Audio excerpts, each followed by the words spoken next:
தந்தையாகிய கடவுளத்திலிருந்தும் ஆண்டவர் மீட்பருமாகிய கிறிஸ்து இயேசுவிடத்திலிருந்தும் உங்கள் யாவருக்கும் அருளும் அமைதியும் உரித்தாக.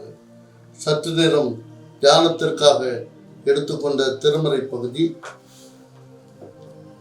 சங்கீதம் 34:10. சிங்கக்குட்டிகள் தாழ்ச்சி அடைந்து பட்டினியாய் இருக்கும் கர்த்தரை தேடுகிறவர்களுக்கு ஒரு நன்மையும் குறைவுபடாது என்பதால். கிறிஸ்து இயேசுவுக்குள் பிரியமான அன்பு சகோதர சகோதரிகளே, உங்கள் யாவருக்கும் ஆண்டவராகிய இயேசு கிறிஸ்து நாமத்தினாலே வாழ்த்துக்களையும் வணக்கங்களையும் தெரிவித்துக் கொள்கிறேன். சிங்கம் வேட்டையாடுவதில் வல்லது. எல்லோருமே நம்முடைய பெற்றோர்களாகட்டும் யாராகட்டும் எப்படியாவது பிள்ளைகளுக்கு உணவு கொடுக்க வேண்டும் என்று பலவித வேலைகளை செய்கிற, ஒரு இடத்துல வேலை கிடைக்காட்டா இன்னொரு இடத்துக்கு போகிறார்கள், அங்கே வேலை கிடைக்கட்டா எப்படியாவது எந்த வேலையாவது கடினமான வேலை கூலி வேலை செய்தாவது பிள்ளைகளுக்கு உணவு கொடுக்க வேண்டும், பிள்ளைகளை பராமரிக்க வேண்டும் என்கிற ஒரு ஆவலோடு காணப்படுகிற பெற்றோர்களை பார்ப்போம். சிங்கம் பயங்கரமாக வேட்டையாடக்கூடியது. அந்த சிங்கம் வேட்டையாடி எப்படியாவது தன்னுடைய குட்டிகளுக்கு இரையை கொண்டு வந்துவிடும். வேட்டையாடுவது பெண் சிங்கம். ஆண் சிங்கம் வேட்டையாடுகிறது, இருந்தாலும் பெண் சிங்கம் தான் குட்டிகளோடு வாழ்வது. தன்னுடைய குட்டிகள் என்கிற ஒரு பாசத்தோடு அதிகமாக வேட்டையாடி தன்னுடைய குட்டிகளுக்கு இரையை கொண்டு வந்து விடுகின்றன. அப்படிப்பட்ட அந்த சிங்கம் கூட வேட்டையாடி குட்டிகளுக்கு கொடுக்க முடியாமல் சிங்க குட்டிகள் தாழ்ச்சி அடைந்து பட்டினியாய் இருக்கும். ஆனால் கர்த்தரை தேடுகிற உங்களுக்கும் எனக்கும் ஒரு நன்மையும் குறைபடாது என்று வேதம் சொல்லுகிறது. அன்பானவர்களே, கடவுளை தேடுகிறவர்களுக்கு ஒரு நன்மையும் குறைபடாது.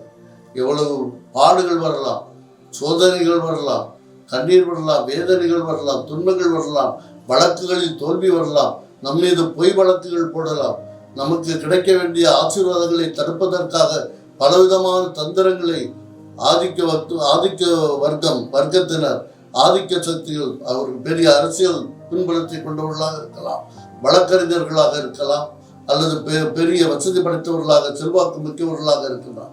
ஆனால் நம்மை ஒன்றும் செய்ய முடியாது.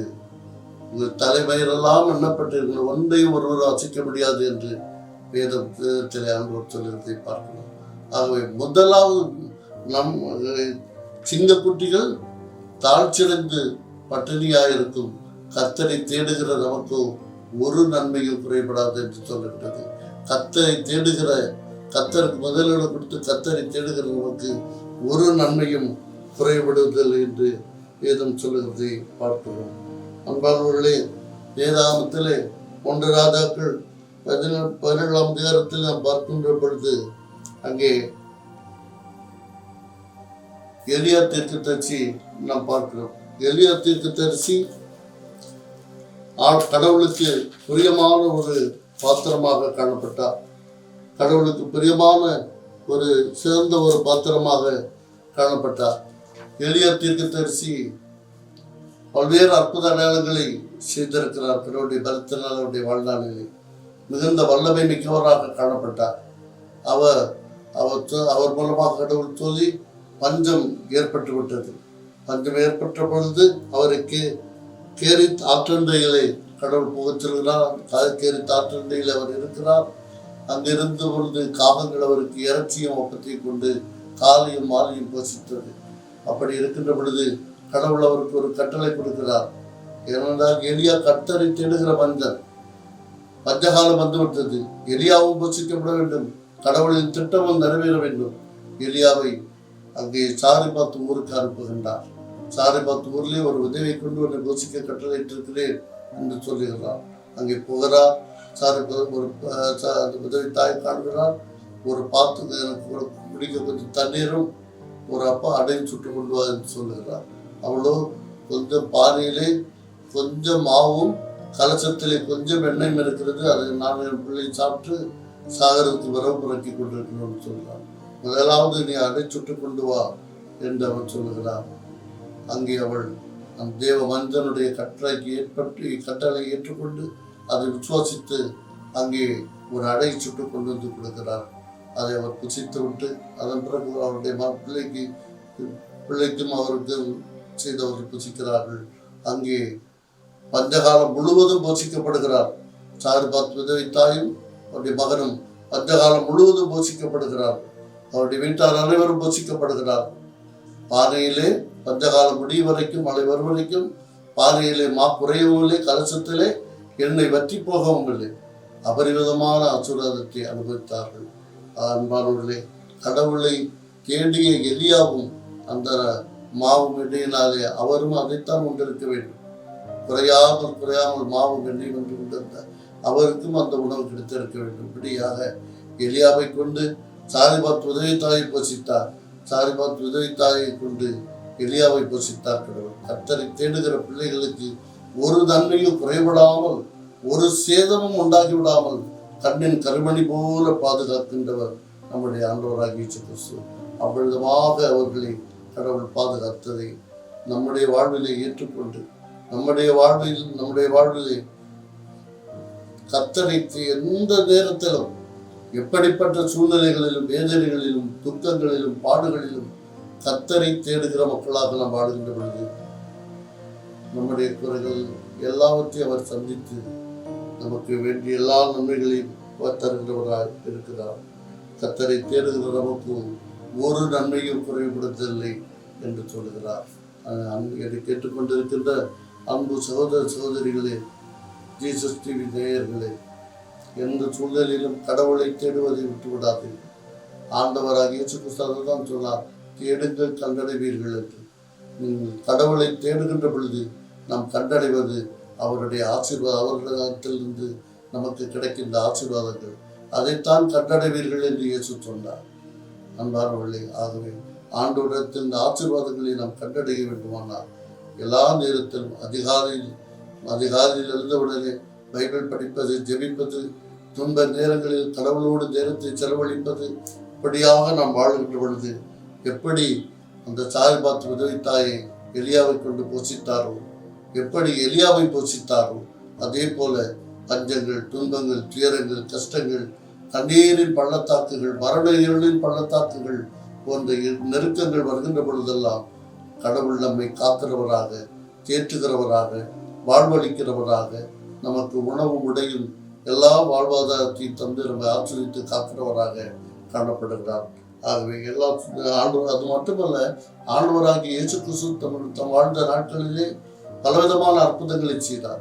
அதில் குறிப்பாக வனாந்தரத்திலே அவருடைய பேச்சை கேட்க வேண்டும், ஆண்டவரிடத்தில் இந்த ஆறுதலை பெற்றுக்கொள்ள வேண்டும், வாழ்வு தரும் வசனங்கள் உம்மிடம் தானே உண்டு என்று ஆண்டவருடைய பேச்சை கேட்பதற்காக, அருள்மொழியை கேட்பதற்காக, அவரிடத்தில் நல்வாழ்வு பெறுவதற்காக அவரை நாடி வந்த மக்கள் பசியோடு இருந்த பொழுது பொறுக்க முடியாத ஆண்டவர் ஒரு சிறு பையனிடம் 5 அப்பமும் 2 மீனும் இருப்பதை கண்ணுற்று அதை கொண்டு வந்த போது அதை ஆசீர்வதித்து கொடுத்தார்.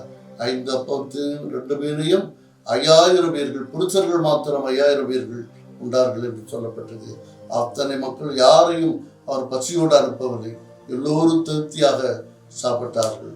அன்பானவர்களே, சிங்கக்குட்டிகள் தாழ்ச்சியடைந்து பட்டினியாயிருக்கும். கர்த்தரை தேடுகிறவர்களுக்கும் ஒரு நன்மையும் குறைபடாது. எல்லா 5000 பேரை 5 அப்பத்தை 2 மீனையும் கொண்டு போஷித்த ஆண்டவர் உங்களையும் என்னையும் போஷிப்பது அதிக நிச்சயம் அல்லவா?